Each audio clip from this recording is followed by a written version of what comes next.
हमारे माननीय मुख्यमंत्री जी ने संज्ञान लिया है, इसको कार्रवाई चल रही है। हमारे डीएसपी घायल हैं, उनका भी इलाज चल रहा है। तो धनबाद में गुंडागर्दी हम बर्दाश्त नहीं करेंगे, आप बात समझिए।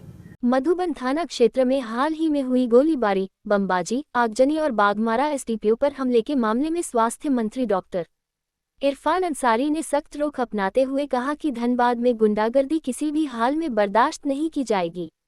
एसएनएमएमसीएच शहीद निर्मल महतो मेडिकल कॉलेज और अस्पताल के निरीक्षण के दौरान उन्होंने कहा कि राज्य में मुख्यमंत्री हेमंत सोरेन के नेतृत्व में सरकार पूरी मजबूती के साथ काम कर रही है और कानून व्यवस्था को लेकर कोई समझौता नहीं किया जाएगा। उन्होंने कहा कि इस घटना को लेकर मुख्यमंत्री गंभीर हैं और कार्रवाई तेजी से चल रही है।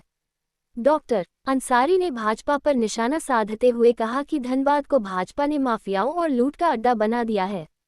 उन्होंने कहा, हम इस पर लगाम लगाएंगे। कोयला झारखंड का है, जमीन यहाँ की है, लेकिन मजदूर बाहर से लाए जाएंगे, ये स्वीकार नहीं किया जाएगा। निरीक्षण के दौरान स्वास्थ्य मंत्री ने एसएनएमएमसीएच में कई खामियां पाए और कहा कि राज्य सरकार स्वास्थ्य व्यवस्था को दुरुस्त करने के लिए प्रतिबद्ध है।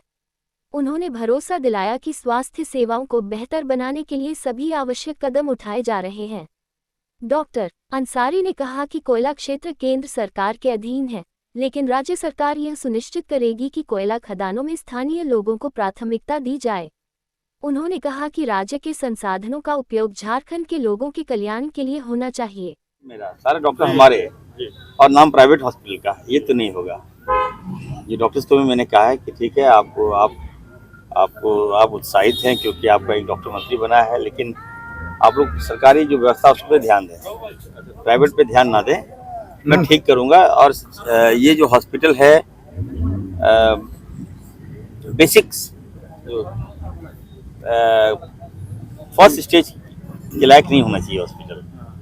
हम आए, बुखार है, खांसी है, पेट टूट गया, उसका इलाज कर दिए, ये तो नहीं होना चाहिए ना। स्पेशलिस्ट कैसे हो, यहाँ सारा उपचार यहीं पे हो। यहाँ का पेशेंट तुरंत आके भेज देते हैं, एम्बुलेंस की व्यवस्था पे दिक्कतें होती है। तो सारी जानकारी मैंने लिया है। और सबसे बड़ी बात है कि 100 सीटर है, ये हॉस्पिटल है हमारा। तो हम चाहेंगे इस बार जो है कम से कम 200 सीट हो। पीजी डॉक्टर मात्र 9, सोचिए आप 9 से कैसे होगा। तो कैसे हम अच्छी की उम्मीद कर सकते हैं, बताइए। हम अपने डॉक्टर को बोलेंगे खामियां निकाल के, क्या फ़ायदा होगा बताइए। हम ये जो पीजी सीट को भी हम 100 सीट हम करने जा रहे हैं। तो बहुत सारी चैलेंजिंग है। अब देखिएगा, स्वास्थ्य के क्षेत्र में हम बेहतर करें। हमारे माननीय मुख्यमंत्री जी का भी फोकस है कि जाओ स्वास्थ्य को ठीक करो। उन्हें निर्देश दिया कि नहीं, हर जिला जाइए, हर हॉस्पिटल को देखिए। तो पहले तो हम सारा मेडिकल कॉलेज जाएंगे। मैं यहाँ आया हूँ, I am not satisfied, but हमारी सरकार है तो मैं ठीक करूंगा इसको। सुपर स्पेशलिस्ट अस्पताल में निरीक्षण कई दौर का हुआ, इस बार डेडलाइन उम्मीद है कि वो चालू होगी, क्योंकि लोगों को बहुत उम्मीद है यहाँ का भी और संस्थान को भी। देखिए, अभी हमारे साथ सेक्रेटरी साहब, ये सारे विभाग के सारे एक्सपर्ट लोग को हम लाए थे। ये दुर्भाग्य है कि 2017 में बिल्डिंग बना है, अभी तक चालू नहीं हुआ, क्योंकि बिल्डिंग का जो कॉन्सेप्ट है बताइए कहीं और है। मैं देखा छोटा बिल्डिंग है, छोटा रूम कर दिया, कहीं बड़ा है, कहीं बड़ा हॉल कर दिया, लगता है कि होटल टाइप का कर दिया है। तो ये हॉस्पिटल, इसको ठीक करना है। अभी हम लोगों ने कहा कि फिर से राशि देना होगा इसको ठीक करने के लिए। लेकिन धनबाद जो है हमारा हार्ट है, ठीक है ना। तो इसकी स्वास्थ्य व्यवस्था बेहतर करनी चाहिए हमें। तो आप यहाँ के लोगों को, न केवल धनबाद के लोगों को बल्कि पूरे संथालपन्ना के लोगों को सुपर स्पेशलिस्ट धनबाद है ना, इसको हम देने जा रहे हैं। सौगात के रूप में मानिए या एक अच्छा प्रयास के रूप में मानिए, तो हम करने जा रहे हैं। इमरजेंसी वार्ड में आप विजिट किए, वहाँ पर मरीज थे, आप देखे होंगे चकाचक वहाँ पर बेड था। आपको लगता है कि वो डेली बदलता, क्योंकि कुछ मरीजों ने कहा कि बेड आज आपके आने से पहले बदला है और दवाओं को भी बाहर से वो खरीदते हैं। देखिए, मैंने कहा ना कि 14 को खरमास था, खत्म हुआ है। ऑपरेशन इरफान अंसारी चालू हो गया है। कितना गंदा बेड, इतना पैसा हम दे रहे हैं। देखिए बेड देखिए आपने, दोषी किसको मानते थे? बेड भी खराब था। और अभी लेंगे, हम ठीक करेंगे इसको। दोषी देखिए, व्यवस्था को दोषी देखिए, कोई फायदा नहीं। आप चाहेंगे आप खामियां निकाल दीजिएगा तो और खामियां मिलेंगी। बेहतर आपने कहा कि बेहतर बताइए, मैं बेहतर कैसे करूं। अब बेड अभी हमको लेना है, चादर भी लेना है, खाना का व्यवस्था वही हाल है। अभी हम प्लास्टर जहाँ सर्जरी हो रहा था वहाँ देखिए, वहाँ का भी वही सेटअप है, माइंड सेटअप है। तो मालिक किसी का पैर टूटता है, हाथ टूटता है, सर फूटता है, तो बैंडेज भी कराने में भी वो डर जाएगा। वहाँ वो जो रूम अभी हम गए थे वहाँ देखिए तो डर जाएगा आप। तो इसको ठीक करना है, मेरी जवाबदेही है। हम आप सबसे यही आग्रह करेंगे कि आप लोग सुझाव को लिखिए। सुझाव यही है कि हाँ। आप कम से कम महीना में एक बार विजिट करिए अस्पताल, बस ये सुझाव है। बस 1 महीना में एक बार। चलिए, मैं आपके फोन तो सुझाव हमेशा आपका को रिंग आता है व्यवस्था के लिए। मैं आपके सुझाव को मानता हूँ और मैं आपकी राय भी लूंगा। अभी मैं बजट बना रहा हूँ, जो बजट होगा हमारा हेल्थ पे फोकस है। हमारे माननीय मुख्यमंत्री जी का हेल्थ पे फोकस है। उन्होंने मुझे निर्देश दिया कि हेल्थ को ठीक करो। तो अगर आपकी कोई राय है, सुझाव है, तो आप लोग एकदम बेहिचक हमको दीजिए। आपके सुझाव को हम बजट में रखेंगे और इम्प्लीमेंट कराएंगे। धनबाद की लॉ एंड ऑर्डर के बारे में क्या कहेंगे? जिस तरह से अभी हाल के दिन में आप भी सुनेंगे बमबाजी गोलीबारी हुआ है और आप बगल के जिला के हैं, आप इधर से गुजरते भी हैं। देखिए, मेरे माननीय मुख्यमंत्री जी ने संज्ञान लिया है, इसको कार्रवाई चल रही है। हमारे डीएसपी घायल हैं, उनका भी इलाज चल रहा है।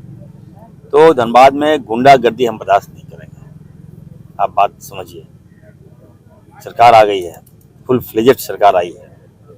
मुख्यमंत्री जी एकदम लगातार संपर्क में है। डीसी से बात कर रहे हैं, एसपी से बात कर रहे हैं, डीआईजी से बात कर रहे हैं, आईजी से बात कर रहे हैं। हम लोग ये व्यवस्था को ठीक करेंगे।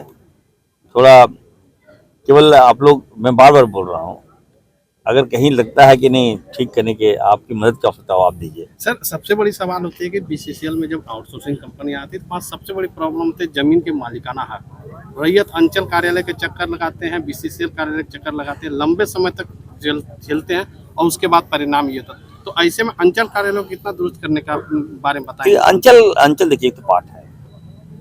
मैंने आउटसोर्सिंग कोयला, ठीक है ना, और कोयला हमारे अंडर नहीं है। लॉ एंड ऑर्डर तो है। एक बार कोयला हमारे अंडर नहीं है। हमारा टैक्स का पैसा नहीं मिलता है, जीएसटी का पैसा हमें नहीं मिलता है। अब हमारे मुख्यमंत्री जी ने कहा था कि हम लोग कोयला बंद करेंगे, तो थोड़ा वेट कीजिए। अब इस व्यवस्था को बदलना होगा। देखिए, अभी धनबाद हमारा है, लेकिन राज्य किसका है? भाजपा का, सेंट्रल का राज्य है। तो अब उनके पुलिस, उनके पदाधिकारी यहाँ काम कर रहे, लूट का अड्डा बना दिए हैं धनबाद को, माफियाओं का अड्डा बना दिए हैं।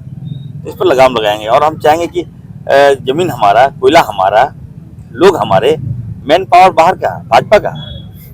सोचिए आप, ये बर्दाश्त करने के लायक है क्या? ये नहीं होने देंगे हम आपको बता रहे हैं। आप चला भी दीजिएगा। झारखंड मेरा है, जमीन हमारी है, कोयला हमारा है और कोयला ले जाने वाला बाहर ही है और हमारे लोग चोर हैं। साइकिल पे कोयला ढोते हैं, उससे चोर बोलता है प्रशासन हमारा। अफसोस होता है कभी कभी, जिसको मालिक होना चाहिए वो चोर कहलाता है। भाजपा का राज, सेंट्रल का राज यहाँ नहीं चलने देंगे। हमारी सरकार है, थोड़ा समय दीजिए, हम लोग बेहतर करेंगे। एक अंतिम सवाल सर, एसएमसीएच को चलाने के लिए 4 स्तंभ है, डॉक्टर, जूनियर डॉक्टर, पैरामेडिकल और नर्स। सभी की अपनी समस्याएं हैं, उसको कैसे दुरुस्त करिएगा और कब तक ये उम्मीद लगाए लोग? देखिए, हमारे पास आए थे डॉक्टर्स, लोग आए थे, जूनियर डॉक्टर्स भी आए थे, नर्स लोग आए थे, पैरा नर्स लोग आए थे। तो इनकी जो समस्या है मैंने संज्ञान में लिया है और सारा समस्या का समाधान इरफान अंसारी है।